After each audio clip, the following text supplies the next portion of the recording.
I find amongst older white men, it's definitely creeping into, subsequent generations. But older white men in particular really like Marcus Aurelius. And I find this very, very bizarre, right? So Marcus Aurelius, he's famous for Stoicism, being a Stoic philosopher. Okay, motherfucker. So you inherited a huge empire. You were basically automatically quite wealthy, influential, important upon your birth. And you're going to go around telling us, don't worry about death, don't worry about having power, don't worry about this, don't worry about that. When you have all of the wealth and all of the power.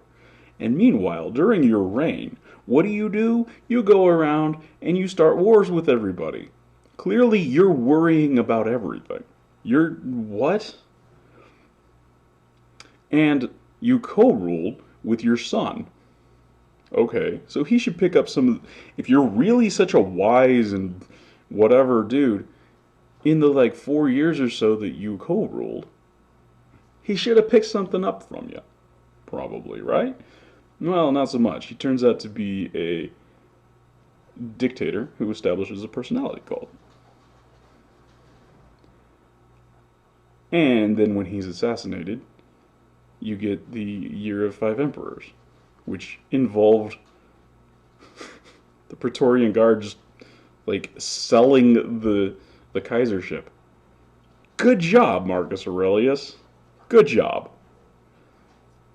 And now, the rebuttal that I get to this is, well, but that wasn't him. That was somebody else. That was Commodus. And yeah, but Commodus was his son. If Marcus Aurelius was so wise and such a good person, such a good anything, shouldn't that have transferred to his son that he spent half a decade co-ruling the empire with? Shouldn't that have kind of transferred in any degree? Or is what's happening more just the situation that, well, Rome was already starting to collapse, and Marcus Aurelius's wars are kind of the thing that just sort of halted the collapse briefly. And then when he died, Commodus was like, yeah, I don't care about those wars. So it just continued collapsing. That seems much more likely to me. That Marcus Aurelius is not wise. He's not. There's nothing about this. That he was just playing his role at that point in time in Roman history. And pretty much the shift in governance. It wasn't so much that Commodus was different than Marcus Aurelius, because really, if you look at it, the things that Commodus did are exactly the things that Marcus Aurelius was worried that he himself would do. So Marcus Aurelius was perhaps more successfully than Commodus fighting these same exact urges, but he was feeling the same exact urges, and that's what he was writing about. That's what the meditations are. And then Commodus is just like, fuck it, I'm just gonna succumb to these things. But he knew full well what he was, because his father had taught him before this and told him and said, don't do this. And so it's not like he was unaware. And it's not like Marcus Aurelius in life had such grand wisdom that people would actually listen to him. So what's so special about him now? Oh, Marcus Aurelius said. Who gives a shit? How is that any more important than what the homeless dude in the wash behind my house said? Literally, how is it any different? Why is Marcus Aurelius more important than the homeless dude in the wash? I don't understand. Especially if you actually adhere to Stoicism. Because if you actually adhere to Stoicism, within that philosophy, allegedly, if you take it seriously, those two people should be identical in import, in value.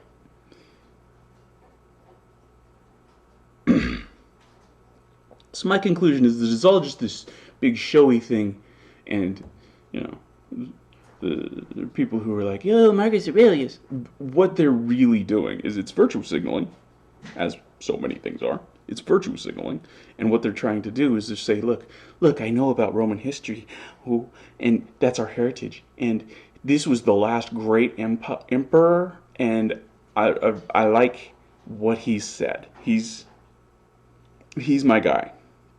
That's what's going on there. There's no awareness of the real context. There's no awareness of the real depth of the situation. There's no awareness of the real meaning of the Stoic philosophy. It's just straight up virtue signaling.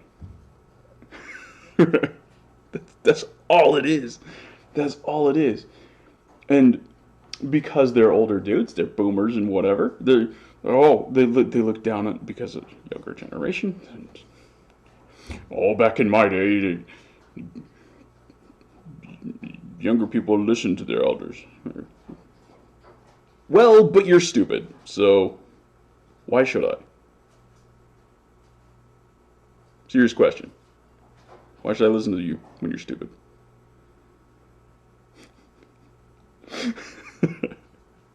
Right, so they add that onto the, like, oh, well, you just don't know. You don't know the history. You don't know about it. You don't know. You're not like, no, I understand it at least as well as you do.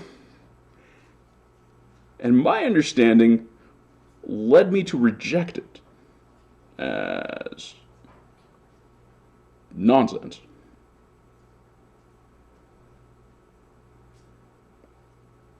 So why did you really adopt it, if it's anything other than virtue signaling? Marcus Aurelius, virtue signaling. Yeah, that's what it is.